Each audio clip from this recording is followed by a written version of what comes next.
Hello, everyone. Welcome to another episode of the War Report. Now, if you're watching this when it premieres, it should be pretty early on Christmas Eve. So, Merry Christmas Eve and Merry Christmas to all of you. As we go into this, we're planning a pretty big year in review show that should be out either New Year's Eve or New Year's Day. We haven't made up our minds yet. We'll see how that goes. But nonetheless, of course, the holiday does not stop the news, and we do not stop reporting. So, we're going to do something a little different, something we've done before, but haven't done quite some time. We're going to start out with some Middle Eastern news, and you were telling me about this situation in Syria, so I'll go ahead and get our maps up. But in brief, what you were telling me, I'll let you expand on this, is that the Russians did establish a base in eastern Syria along the Euphrates and along the Iraqi border in response to, at least the official reason, is an upswell in ISIS attacks and Yeah, other assorted issues. We're seeing again Turkish forces withdraw more and more from Syria, and I'll just go ahead and let you rehash the South Front video. sure. In Greater Idlib, two more Turkish bases have been evacuated. Now, it's kind of funny now. We're not getting um, almost the minute by minute news of what's happening there.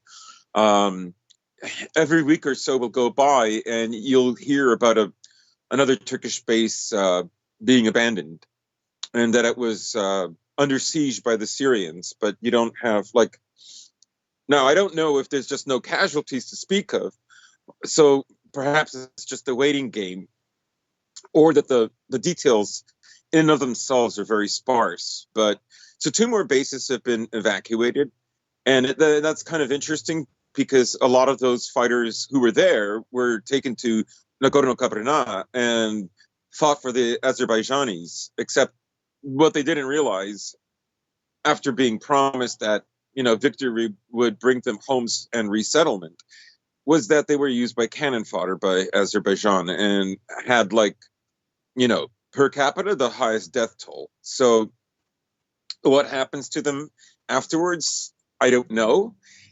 Are they going to come back? Are they going to stay in Nagorno? That seems doubtful because Azerbaijan is not really interested in having these guys there. They're considered militants. Like, thank you for your service, but you can't stay here because you'll not only disrupt the Armenians, but you'll disrupt the Azerbaijanis. The last thing that Azerbaijan wants right now is like a permanent hold of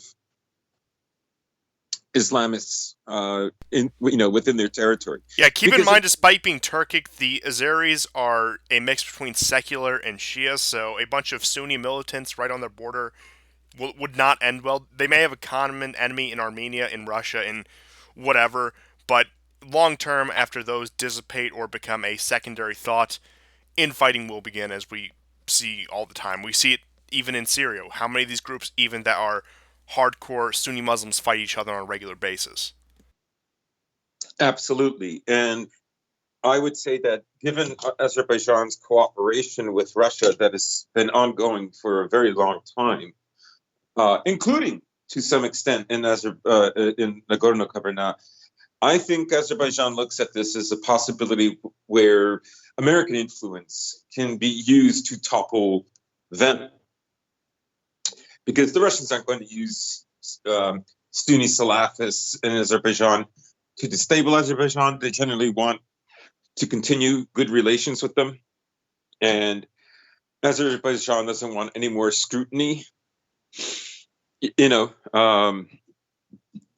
uh, from the states, any more potential groups that could be used as influence or leverage. So, to get back to Syria, more bombing has been going on in the Deir ez-Zor desert. Um, we're talking about that northeast pocket, a little bit north of the sort of American territory that has been taken up, um, kind of like northwest of there, and then northeast of there. Um, I mean, this has been an ongoing problem. The reemergence of ISIS in that area uh, has been actually not a great. strategic development in terms of halting Idlib. It did slow it down. I will say that, but regardless, essentially Ankara made the decision to take those fighters and send them either to Libya or to send them to Nagorno-Karabakh. So, and of course, then there is the base, which is establishing itself, much to the chagrin of the Americans. This will allow them virtually direct supplies with Iran, and the question of Syria also brings up the question of what the emerging, soon-to-be Biden administration has won, right? And in essence, it's a Pyrrhic victory. You can look at it from a GOP strategic point of view that Trump losing was probably a good thing for them. One, Trump is not compatible with the GOP. Just listening to his speech about the COVID package and how insubstantial and insufficient it is for the average American. Besides mentioning all the countries that are getting huge bonuses, of course he ignored Israel, but that doesn't mean it's not anti-Semitic.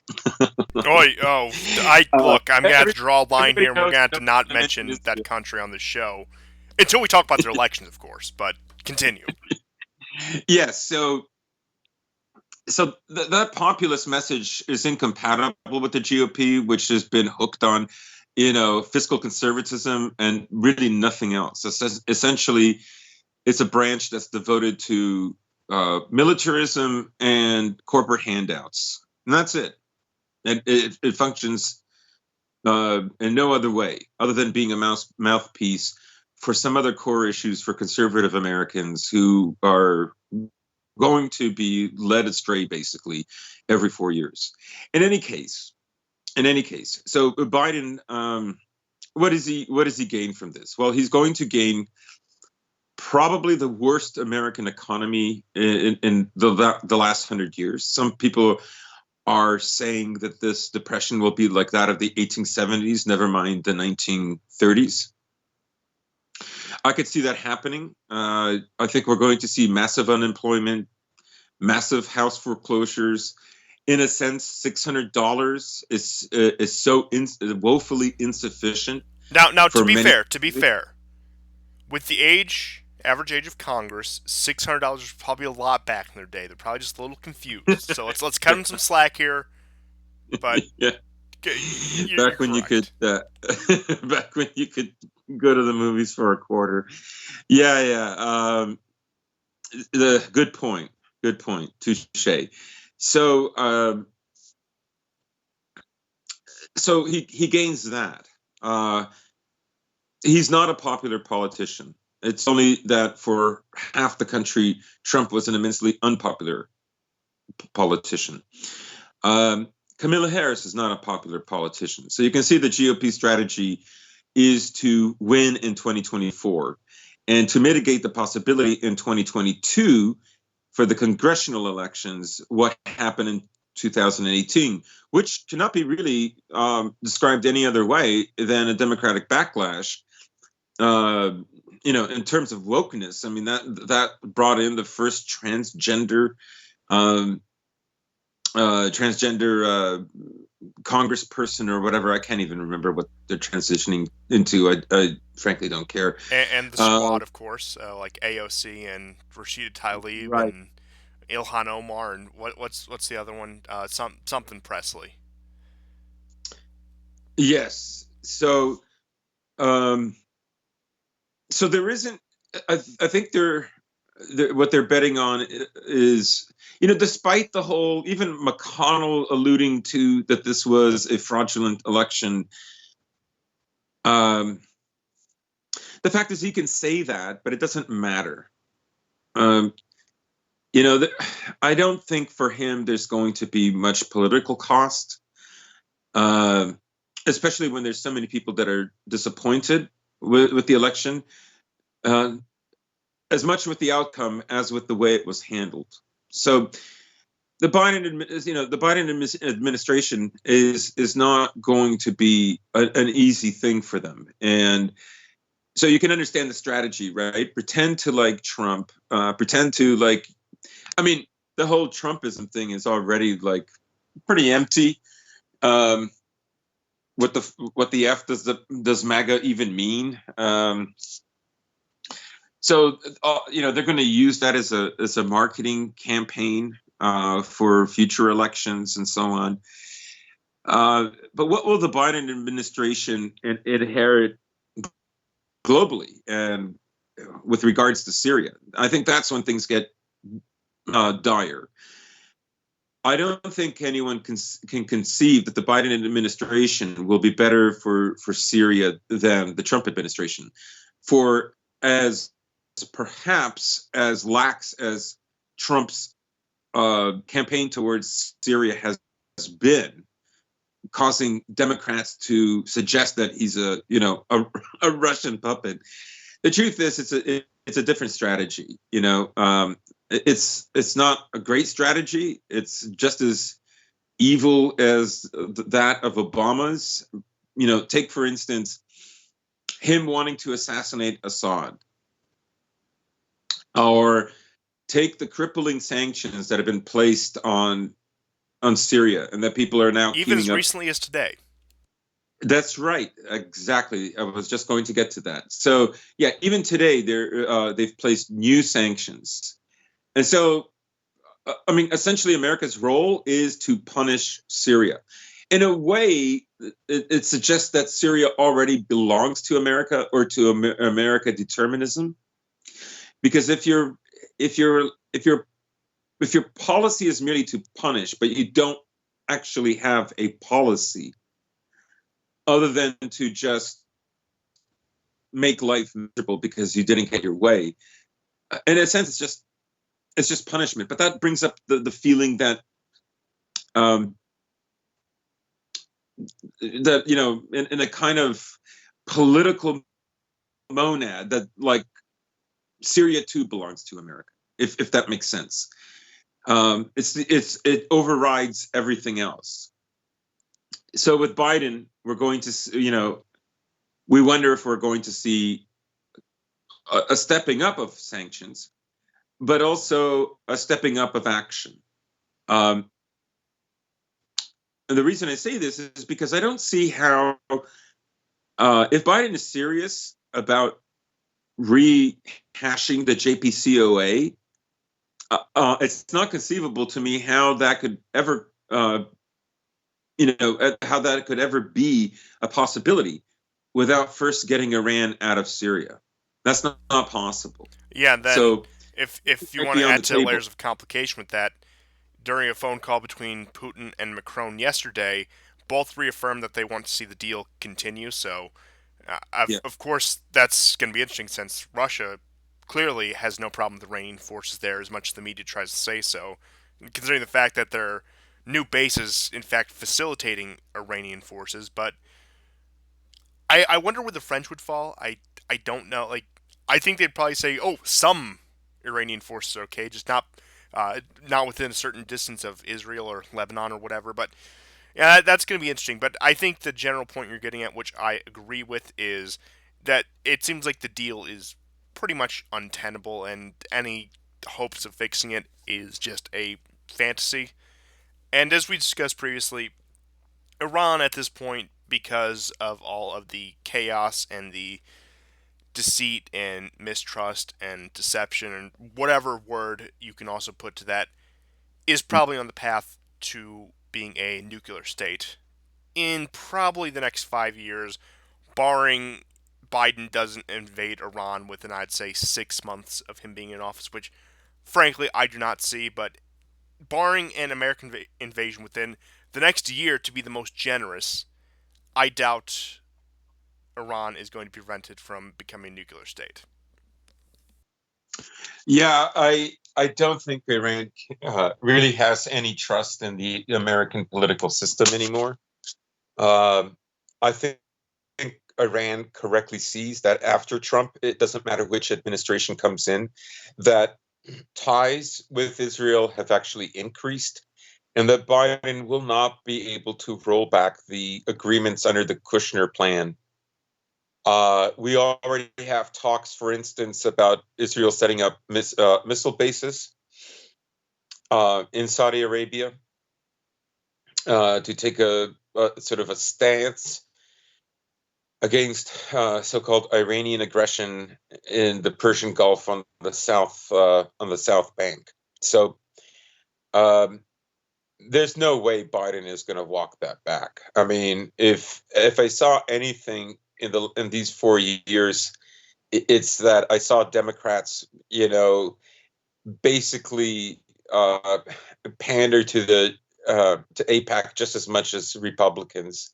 So putting a wet thumb up there, I would say no. And especially He's not considering going the to walk. fact Israel may get a more quote unquote liberal government soon with their upcoming elections, that may even foster the tide because under the Trump administration, the big thing was Netanyahu is a strong conservative populist, supposedly. He's just like Trump, so we could get it where we have a great liberal leader like Joe Biden, Kamala Harris in office, as well as, look, Israel has a good old liberal like, what's his name, Benny Gantz or some other figure like that. So we could get like an inverse of that where, of course, the Republicans will still be very pro-Israel, but becoming pro-Israel will become at this point a very democratic position. Now, of course, there will be the holdouts, the sort of people who are very dedicated to the pro-Palestinian cause. Now, I think most of the even more so left-wing Democrats, like AOC, would eventually fall in line on the issue, especially if it became something the Democrats championed, which it likely will. But that's also something to keep in mind. Yeah. So I it's yeah. So I don't see how he's going to roll this back. I mean, what will he offer Iran to dissuade Iran's influence in both Syria and emerging, and you could even say to a degree in Lebanon? I know Hezbollah has always been there, but And of course, and Iraq. I get that, right? Um, so all those three countries would have to be checked off. Leave these spaces, and also don't build nuclear weapons, and we'll give you money. And maybe we'll stick to our word, and maybe Israel won't attack you. Oh yeah, also maybe some of the sanctions are going to stay. It's just not. I don't see this happening. So um, so that's another thing that the Biden administration is going to have to reckon with. And I personally believe that there'll be so much domestic unrest and so many domestic issues um, that I think, despite this omnibus for COVID and the amount of money that the U.S. military is going to get, as well as other militaries, like Egypt, for instance, which Egypt gets that money because that's what it costs for keeping Israel safe, right? So the Yes. wars between Egypt and Israel, well, one of the agreements was America's just going to fund Egypt in order that there isn't another war, and that's part and parcel, baby. Yeah, and of course to Um, keep them also in the good graces of keep them in our good graces for that access to the Suez Canal and Egypt just very generally well strategically placed country. And one of the big ironies Trump of all people pointed out when he was talking about how he was going to veto this bill is that we're going to give 1.3 billion dollars to Egypt so they can buy Russian military equipment. right, exactly. Yeah, there's that too, right? That's where we are. So, Superpower moment. yes, superpower moment. So just to sum up the point I wanted to make about Biden, it's not going to be that great of a victory. Um, and you know, Iran has already carved out a certain amount of power that it makes no sense to lose that. Ultimately, what America wants is it wants a completely different kind of Iran, you know. And I understand, like, I think maybe strategy wise for just Iran, I wouldn't say this for all countries because the Democrats have not used the same strategy in all countries. But for Iran, basically the strategy comes on the understanding that these regimes actually become more resilient and stronger the more you're at war with them. If you can't topple them, they will only become more resistant, primarily because they look at you, whether that is, you, America. Um, the sanctions are against them and the people. Um, let's say if there's some kind of tariffs, or let's say there's a tax on their interests. Let's say Sulimani, for instance. Um, all of these things make the regime you want to get rid of all that more stubborn to maintain itself. Not to And mention so the real martyr culture in Islam as well. That also plays a right, big role in this. yeah. So the idea was, why don't we just pay them off? Let's just pay them, and eventually, uh, you know, whether it'll happen gradually or quickly in a kind of color revolution, which I know didn't work, the so-called Green Iran color revolution. But there was this idea that Iran could not be just blown up the way Libya was, or Iraq, and that the policy was go easy on them, and then once that happens, the rule of the Ayatollahs will begin to disintegrate. Now, Trump went with a completely different strategy, and it has made them more resilient. I'm not saying the Democrat strategy uh, was going to really bear itself out either, but on paper, I can understand the argument. The place where we are now is that neither strategy is going to work. Yes, and with that being said, we should move on to the proper Iranian news, which is the USS Georgia transits the Strait of Hormuz, and several seacraft that are usually outside of the Gulf but still around the Gulf actually moved into the Persian Gulf for the first time. I think since like last May, when that was really a problem with the constant attacks on the oil tankers. But this, of course, is in response to increased tensions that all started with the assassination of the Iranian scientist. There's been tensions with that. And most recently, as of today, there was yet supposedly another rocket attack on the U.S. Embassy in Baghdad. And in response to that, Trump did put out a tweet, actually two tweets, saying, "Our embassy in Baghdad got hit on Sunday by several rockets. These three rockets failed to launch. Guess where they are from? Iran," in all caps. "Now we hear chatter of additional attacks against Americans in Iraq." The response to that: some friendly health advice to Iran. If one American is killed, I will hold Iran responsible.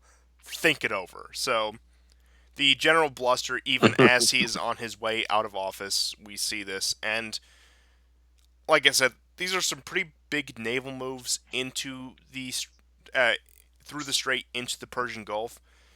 But I am still skeptical of any attack actually taking place, if the United States will actually carry out an attack on Trump's way out, because I think it would have been done already, especially moving forward. I doubt that's something he would do like on January 19th or the morning of January 20th. This just seems like the typical routine we saw over the past, what, 3, 4 years, his time in office, where there would be tensions. There would be supposedly some attack on American or American allied or American interests, and Trump would give this big bluster over social media and over the media and put out all these statements, send some ships into the Persian Gulf, move some aircraft overhead, and do whatever, strike some soft target outside of Iran, like Iranian-backed targets in Syria, or get Israel to do it, or whatever, and then call it a day. We seen this play out again and again. And I don't really have any reason to believe that Trump would drop some strikes on Iran, especially if an Israeli election is going to be called, which it is, and because yes, pretty much all the potential prime ministers of Israel, Netanyahu, Gantz, whoever, do take a hawk shad to Iran. That's pretty much a consensus in Israel. But not all of them want that outright conflict. Some of them want a softer approach to it, and that is one of the bigger debates. That is something the Likud party always campaigns on. Only we can keep you safe from the Iranians by taking strong action right now. Whereas the other parties are like, they're going a bit too far. They're warmongering. They're going to take us too close to attacks by Iran and Iranian proxies, and they're endangering us with their harsh rhetoric. And just this sort of thing that gets bandied about by the Israeli political spectrum. But again, like I said, I have a hard time believing this is going to be anything. The other speculation is that Iran is planning a revenge attack for the anniversary of the Sulimani assassination, which was on, I believe, Mhm. January 3rd or 4th of 2020. So that of course would be in like a week and a half from now. And some people are speculating that even though I don't know, again, it seems too obvious, especially for a country like Iran, where they seem a bit wiser than most in the region. I'm not saying there's any really irrational action in the region aside from some splinter cell radical jihadist groups, which do exist but don't really have much prominence because, again, kind of hard to get anywhere when you have completely irrational leadership. But it's it's just fascinating to see all of this continue on, even as Trump is about to leave office, and it should really send a message to people who thought that Trump was the source of this all. I'm not saying and that's really anyone in our audience, but just in general, whether that be liberal, conservative, whatever. The fact that this has been going on much longer than Trump. Trump was an accelerant. He made it much more obvious than it was prior, but it's set a new trend. And I have a feeling, as we were discussing with Biden's approach and with the supposed resurrection of the Iran deal and the attempts with that, that the Biden administration policy towards Iran is probably going to be something similar to what we saw under Trump. Maybe less blusterous rhetoric, but still the same kind of actions and moves. Yeah. Um, yeah. I'm in agreement with you there. Yeah, but that really covers the Iranian news as we touched on it briefly with the Syrian news. We got most of it out of the way. Now, where to move on to this point? Because we got a quite a bit of news ahead of us. So I suppose no better place to jump into than sort of the Russian news, because that'll lead us into some of the European news. So the U.S. State Department is closing two consulates in Russia, one in the Far East in Vladivostok, the other one in Central Russia in Yekaterinburg. So not very populous parts, especially where Americans would be traveling. Most American tourists that would go to Russia would be, again, Western Russia near Moscow, St. Petersburg. Not that there's too many of those in the first place, at least compared to other European countries and other travel destinations.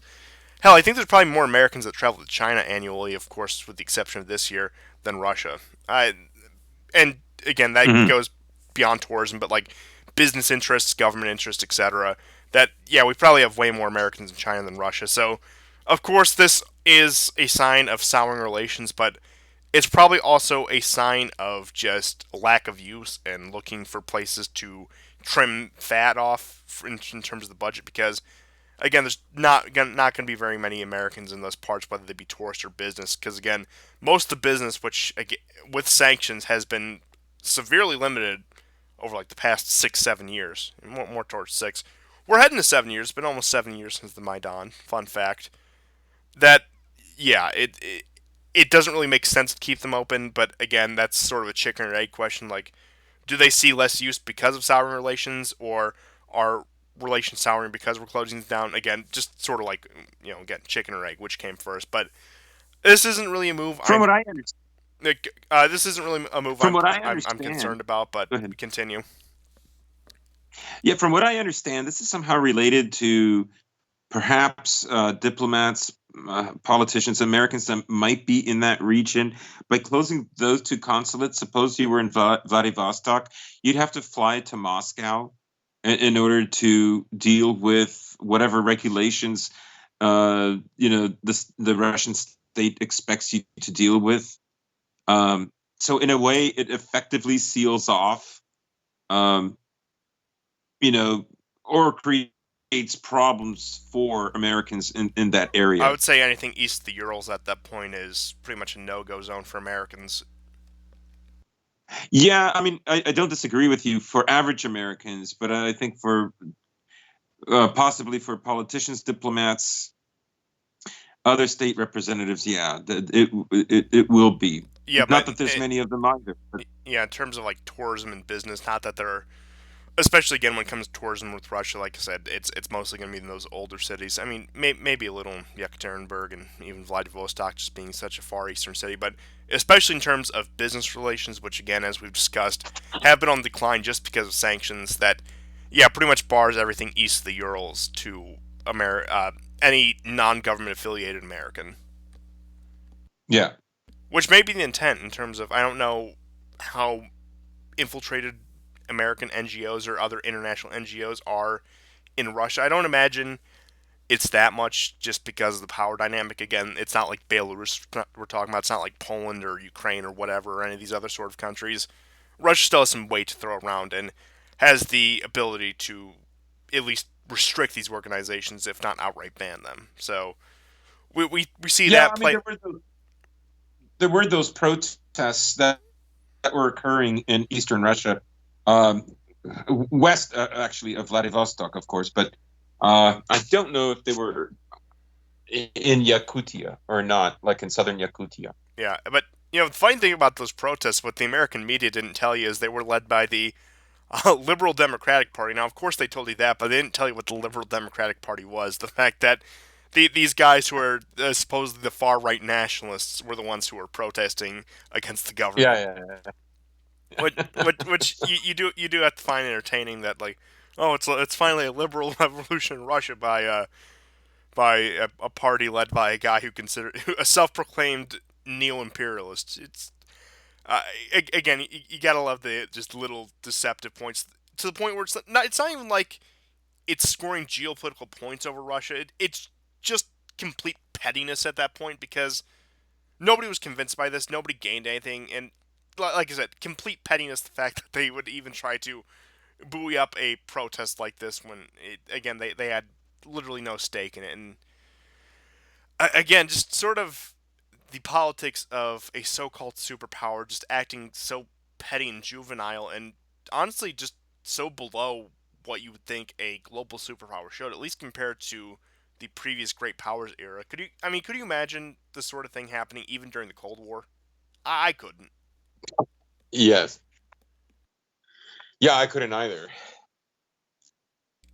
Yeah, but I suppose with that being said, as I mentioned briefly, Macron and Putin did have a phone call this week, and one of the key points of that again was committing their showing their commitment to the Iran deal and wanting to see it preserved. And again, they didn't mention anything about a possible Biden administration that would play into it. Now, again, France, Macron, I don't know how naive he is, but he may be optimistic that the Americans can be brought back in.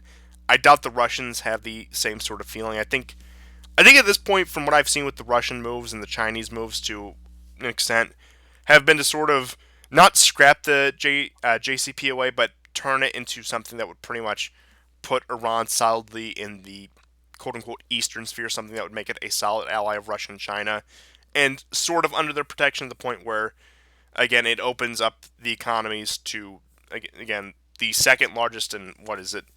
I think Russia's like at sixth largest. It again it bands about like sixth and 10th largest economy, but again still two massive economies.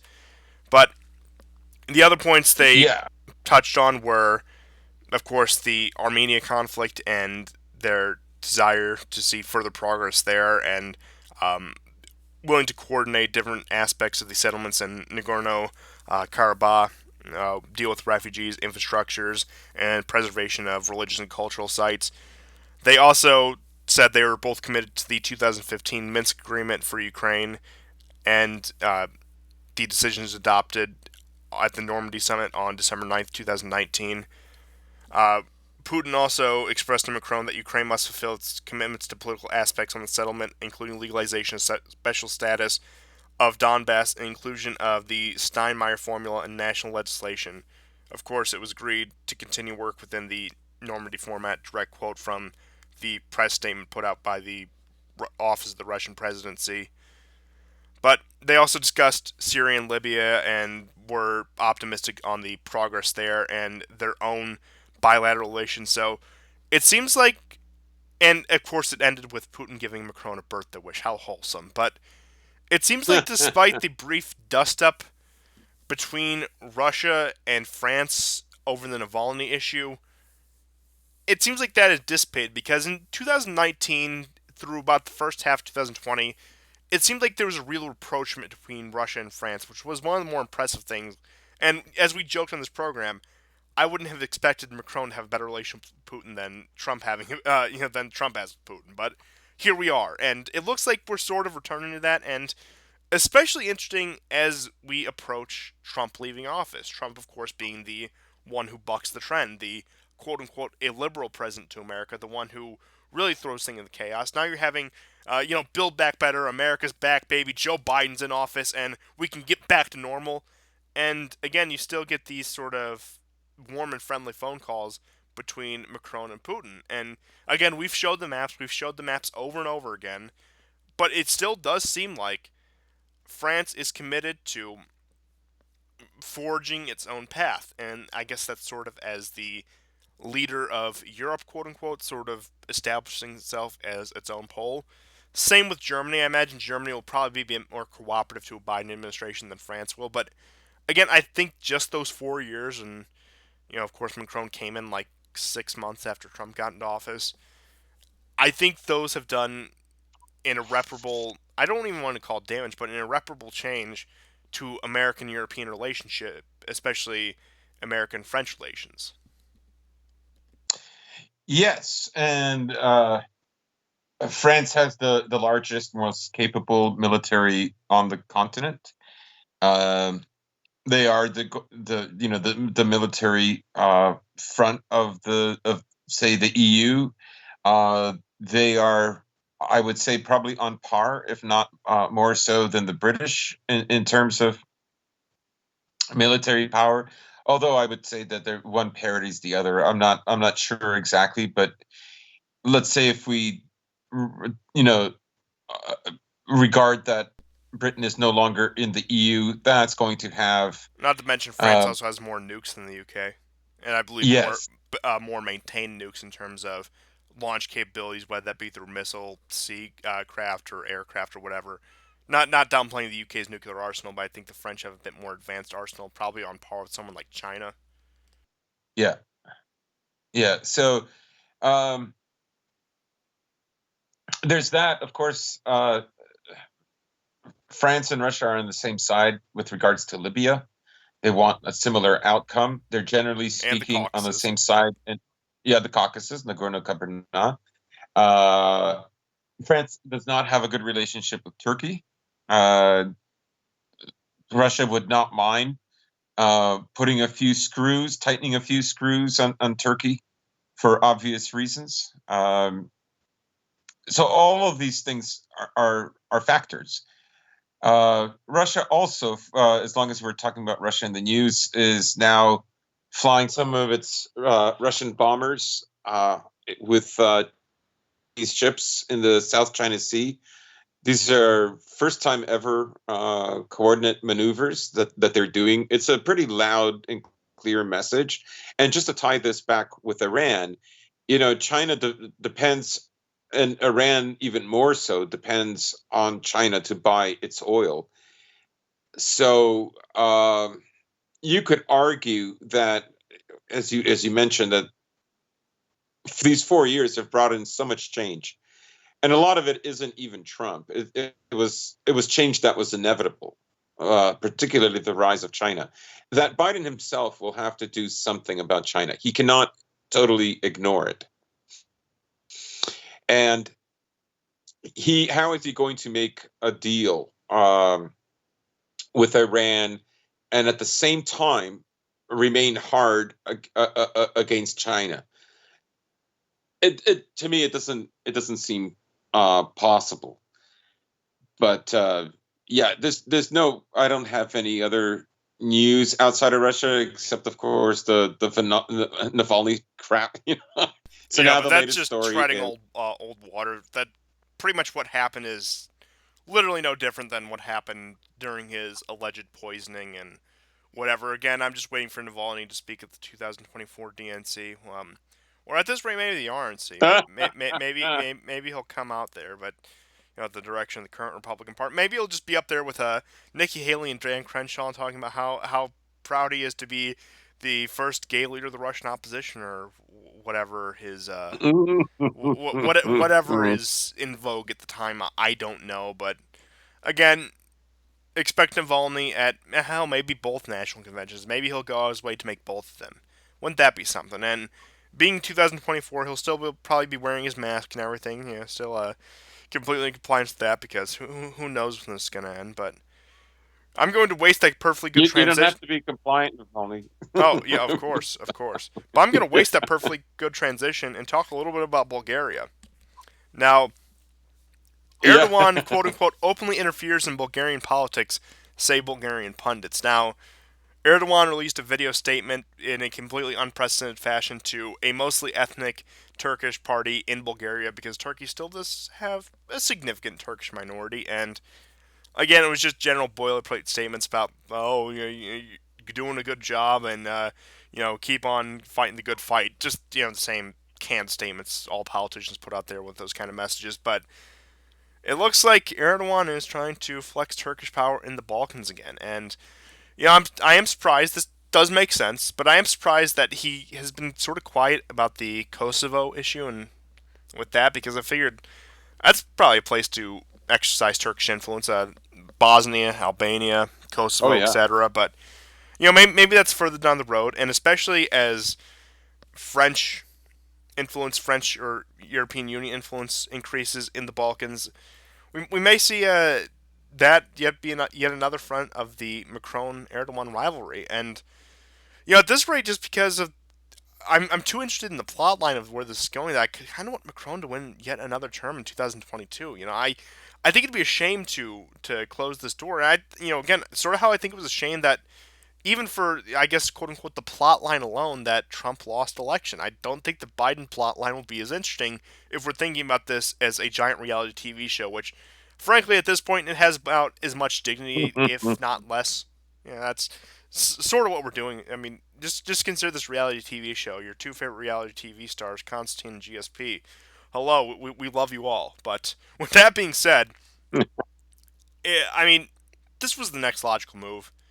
You saw, of course, in the Middle East with Syria and Libya, of course, Syria being first, Libya following, Turkish power being exercised there. Then in the Caucasus against Armenia, one of Turkey's older rivals. If you can even consider a rivalry, I think a rivalry would imply some sort of parity of power. And now you're seeing in the Balkans. So maybe this whole neo Ottomanism thing is something we need to start taking seriously. Now, of course, not that we haven't ever. But it is a weird bastard hybrid between both neo Ottomanism and Pan Turkism, with his appeals to Azerbaijan. And I don't know, we could see Erdogan become the champion of the Uyghurs and other Central Asian peoples further down the road. Time will tell with that. The man is such a wild card. Anything can be expected out of him. And again, as I've said before, you sort of got to admire the guy for it. Just his absolute tenacity. I'm pretty sure I've accidentally named both two episodes Turkish tenacity at this point. Which, you know what, nobody noticed until now, and nobody probably will notice after this. So let's just sweep that under the rug. But uh, again, I think throughout the 2020s, especially as tensions increase in the Balkans, expect sort of a three-way power struggle, especially as Americans take less interest, between France representing the European Union, Turkey, and Russia in the Balkans.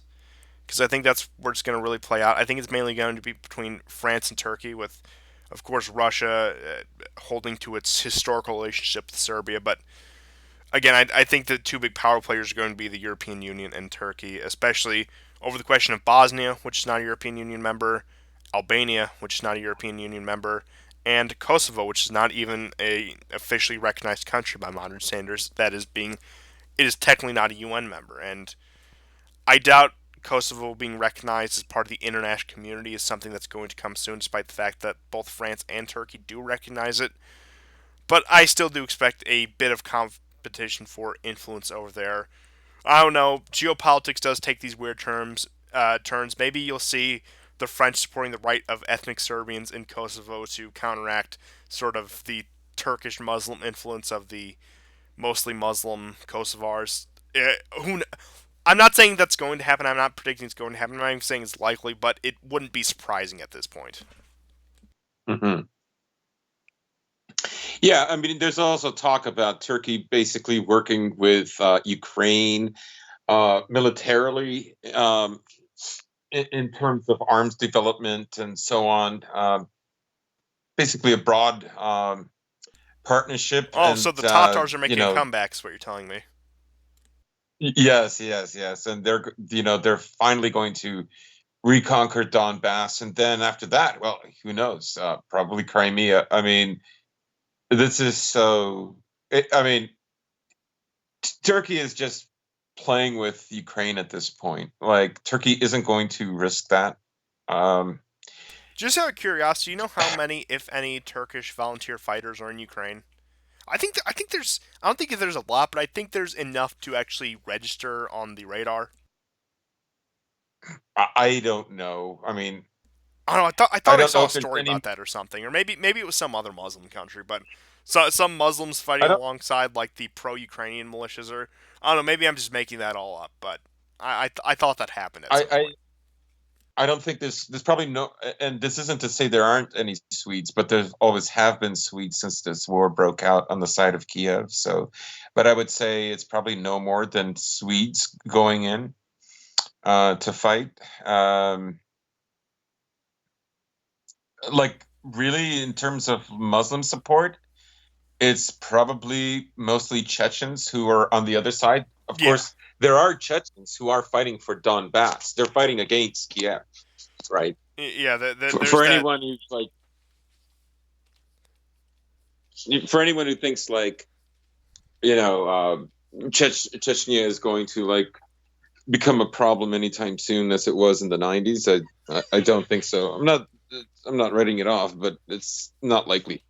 Yeah. With Um, that being said, just keep in mind a large reason Russia won the Second Chechen War was because of people like Kadyrov and his militia outright yeah. siding with Russian forces and sort of being the pivotal people who won those battles and really restored order to the province. Yes. Yeah. That's true. Um, yeah. So that's it's just that that's something I saw developing. A kind of a storyline. I saw an article or two in the last week, and then I saw some of the accounts on Twitter, suggesting this. But no, I mean, I think the Russians are laughing at it. To be honest, um, when you like, I mean, look, as I've said on the show before, one of the reasons Turkey is given leeway is Turkey basically took over leadership of some of the jihadist elements that America was using at the beginning of the Syrian war. That's why it's allowed to have a lot of leeway. However, we all know Erdogan has really stepped up much further than that, right? He's opened up the war in Libya. This is something that I think America's position was let sleeping dogs lie. As far as Syria, sorry, Libya. The other is America does not like you buying S-400s. Like, it doesn't matter if they're Republican or Democrat. That's a no go. You can't do that. And the fact that they finished South Stream is also a no go, right? Like, that was a joint Russian effort, and that's not something that America wanted. Obama tried very hard to stop that from happening, and so Turkey is already too far into Russia's camp. I mean, if Turkey was trying to do some great geostrategic move in Nagorno Karabakh, it was only partially successful. What it gave is it gave the Russians a permanent base there. You see, in truth, what has been true the whole time is the real Russian puppet is Erdogan. Yes, that's right. But also, just That's going to continue your point in terms of Turkey being a loose cannon is, I'm really curious to see what happens if Turkey starts antagonizing Israel and or Saudi Arabia. And again, I see Saudi Arabia Turkish rivalry as something that's going to be probably on the horizon very soon, especially with competition over mhm. who is the real bastion of Sunni Islam. Sort of that competition being reignited. I could see conflict. Well, not even conflict, but a rivalry spark between Israel and Turkey. But it will be interesting when America is forced to choose between these two things, especially in the case of Saudi Arabia, this oil hub that we use to pretty much dominate the global oil market, or this dagger right at the belly of Russia. So it's especially going again.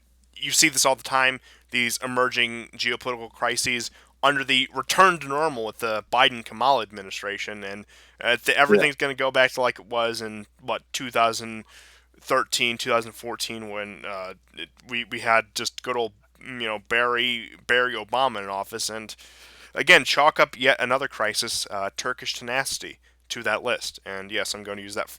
I'm going to get as much mileage as that phrase as I can. I may even name another Oh, episode that just for the sake of it.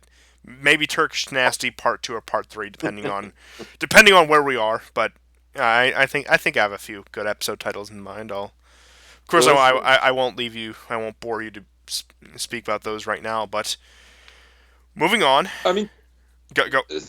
just one last thing. Turkey's economy is not doing very well. So, I mean, if America wants to tighten the screws on it, let's say Biden maybe introduces some sanctions just as Trump did. Um, that could have an effect. Of course, they have to be careful that the more they do that, the closer they're going to push it towards Russia. Um, I mean, Erdogan is sort of all over the place, partly because he has to be. Um, partly because Obama didn't want him in office to a certain extent. Well, to a great extent. Um, so I would say that, with Biden in office, we might see not less, more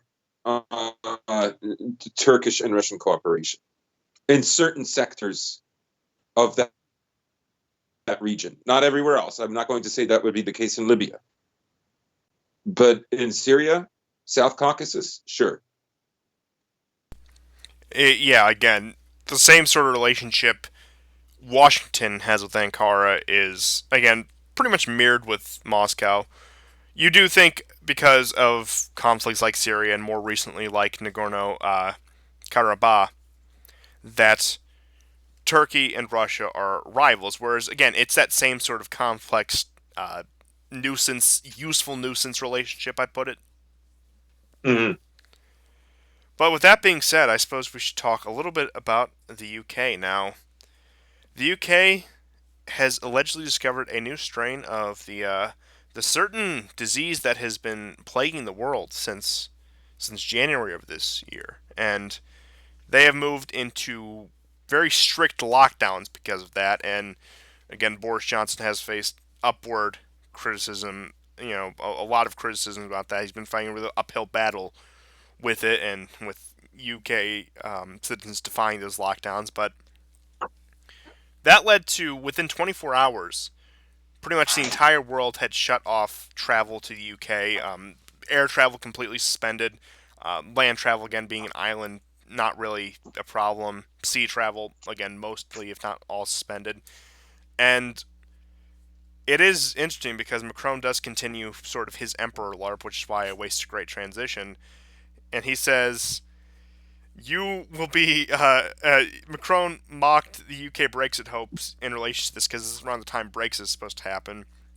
Said, quote, you'll be a little country on your own. So, sort of showing that, yeah, there's been a break between the UK and the EU. And frankly, as much as I dislike the EU and think it is a decrepit organization that should turn to dust and be replaced by something better, if not even replaced at all, you do, again, as I said the other day, I both immensely respect and immensely disdain Macron's Emperor LARP. And again, you're seeing sort of that just Anglo-French banter. It's very enjoyable. I find it also enjoyable when the UK makes their offhand comments about the French. Boris Johnson has been kind of sparing with that though, which is disappointing. You figured the the what is he, like, quarter Turkish Circassian whatever. You figured he'd be a bit more on that. He's sort of like I don't the think it's even a quarter. I think he's like 1/8 or something. yeah, he's 1/8 Turkish Circassian, which would be 1/16 of each. So that's, but he's got sort of like he does sort of look like a Caucasian, like in the sense actually from the Caucasus, slash Turk that is just a bit desaturated and given ginger hair. It is odd because maybe I'm reading too much into it, but if you look at him close enough, I think you can kind of see like the more Eastern look in him. Some angles are different than others. Between Yeah, times he's just looking there's like, a little bit something there. I mean, I think it's in the nose. it's funny. I don't know how many people saw it before they found out. That's interesting. Yeah, and then keep in mind The on the other side of his family, he also has like a Jewish grandfather or something who's actually named after. That's where Boris comes from. That's why you have an Oh wow. Englishman walking around with the name Boris. Hmm. So it's sort of like the I guess he'd be the Anglo Avatar in that case with all the mixes as he has. Sort of that grand triple alliance between the three that has brought nothing but chaos to the world. Of course, I say that in the best way because I respect all three of those groups. I think they're all three a shining light upon history that we can all learn from the example of. That being the English, the Jewish people, and the Turks. No better groups of people than those three right there, and you will not hear anything else on this program because we immensely respect all three groups of those people. But with that being said, going back to the actual topic, the main thing is that the UK has apparently discovered a new strain of the coronavirus, which again, I also heard reports that was also in Italy. I A few other countries got thrown around too, but Italy was the other main one I heard. And again, I'm not even look. I am, of course, saying that there is not any malice here. They're definitely not lying to us because I would never doubt it. And well, if they were, I maybe, but I doubt it.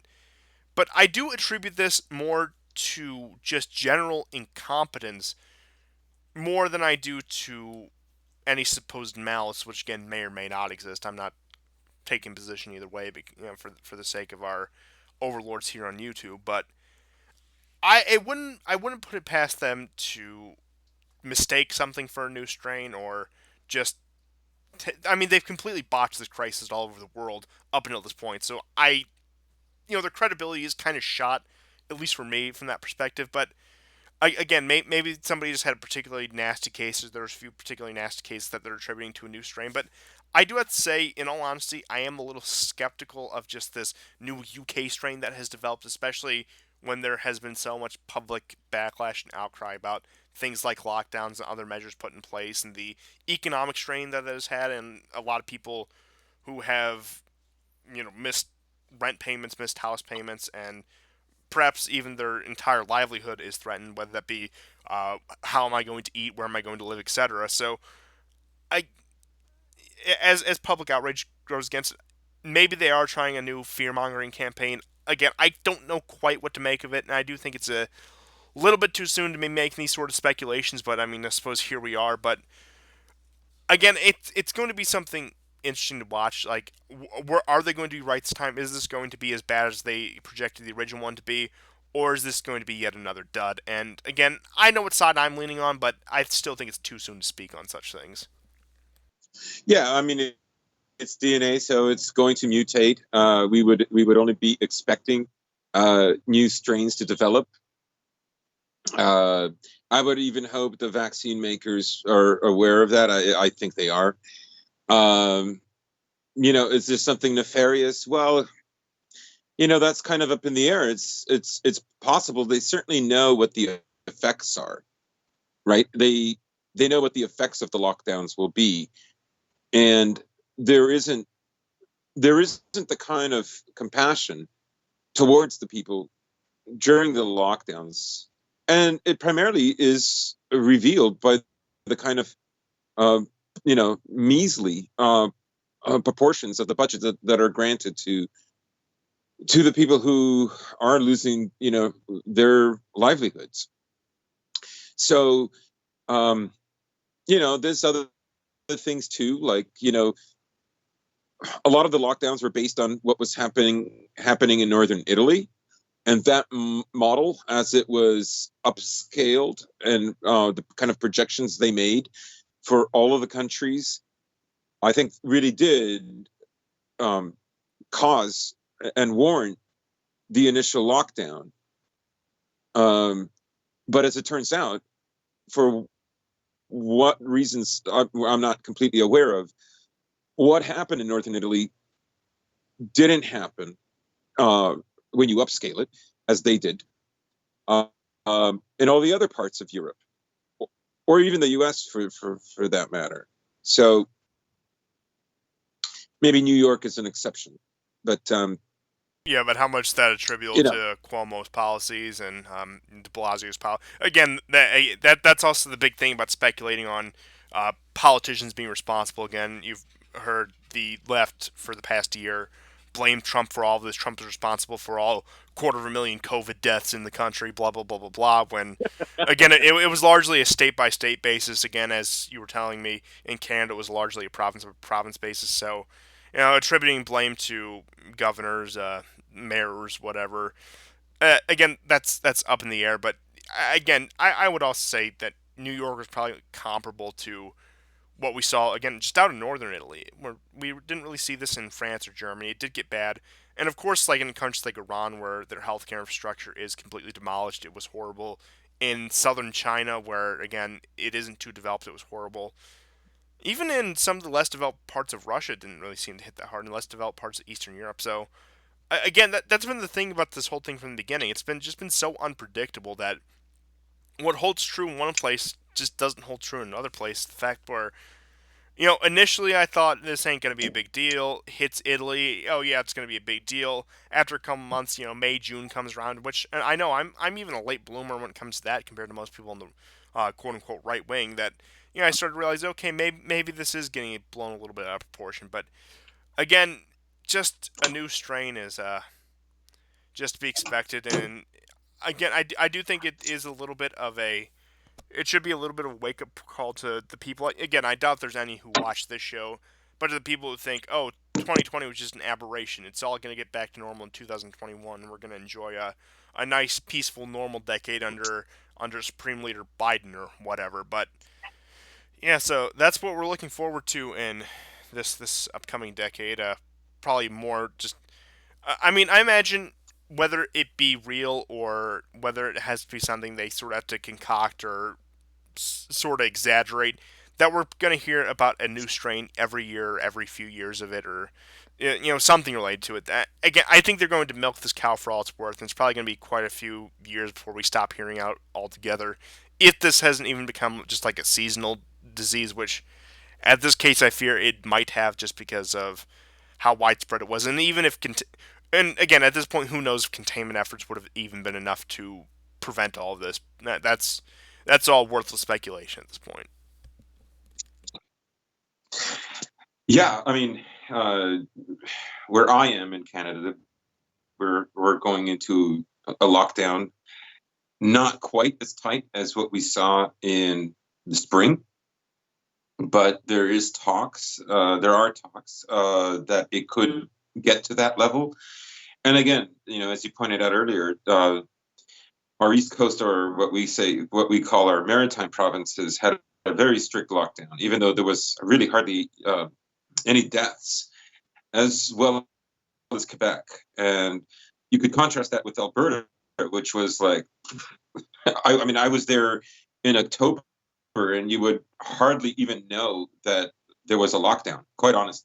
Like, yeah, you were expected to have a mask, and then that was about it. But dining, everything else was just as it ever was. So. Yeah, I think that. So it's not just it's not the Drumpf virus. The truth is, even in Canada, every province dealt with it differently at different stages. So when Ontario got really hard on it, guess what? The maritime provinces were not. And then, they every all the processes were reactive based on what was happening. There was never a consensus for a nationwide program.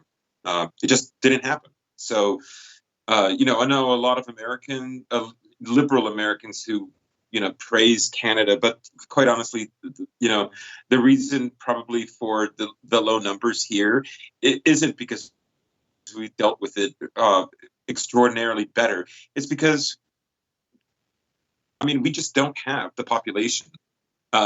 Yes, a lot of it is on, hugging along the American Canadian border, along the southern parts of Canada, but none of our cities are really that big. I mean, Toronto is 4.5 million, which is dwarfed by New York. Chicago's bigger than it as well. I think it's probably close to the size of San Francisco. That's our biggest city, right? The vast majority of cities are like a million or two tops. And Yeah, we don't like even have that many. Toronto So, would be like a big Midwestern city, just to put in perspective. right, right. So, yeah, it's not. Anyhow, these are old points. I don't want to drag it on. Yeah, it feels like we're back in March, doesn't it? And we're about to be back in March just in a few months here. Who knows? And who knows what March 2021 holds for us? Yeah, I imagine it will only be wonderful with the way things are going. And really, I think that's all we really had for this week. Which I suppose a little bit of a shorter show is appropriate for this week. The news does kind of, at least the reporting on the news kind of does slow down this time of year, especially the week of, especially when Christmas Day does fall on a Friday. So, unless you have anything else we left out that is absolutely vital to mention, I think that does it. No, that's about it for me. Well, this has been yet another episode of the War Report, and possibly the last one of the year. We'll let you know whether that New Year's episode, that year in review for 2020, is going to be up either on New Year's Eve or New Year's Day, probably on day. So, this is probably the last time you're going to see us for the year for 2020. So this is just to top off a year that has been, yeah, there's no words for it. Is there is no there? words. Acceleration. That's the word for it. The one word you can give to it. This accelerant of a year. And like I said, next time we'll be here. We'll be back with a pretty big recap of everything that happened. That show could be anywhere Yeah, from an hour to 2 hours long. So plan for that. yeah. We're gonna go quarter by quarter. Yes, and it's going to be a glorious journey the entire way, and I'd rather experience it with other people than you fine folks in our audience. And with that being said, again, once again, have a Merry Christmas when you Merry see this Christmas, episode, guys. and if you do watch it after the fact, I hope you had a good Christmas. Hope everything went well, and we'll see you guys next time. And goodbye. Be well.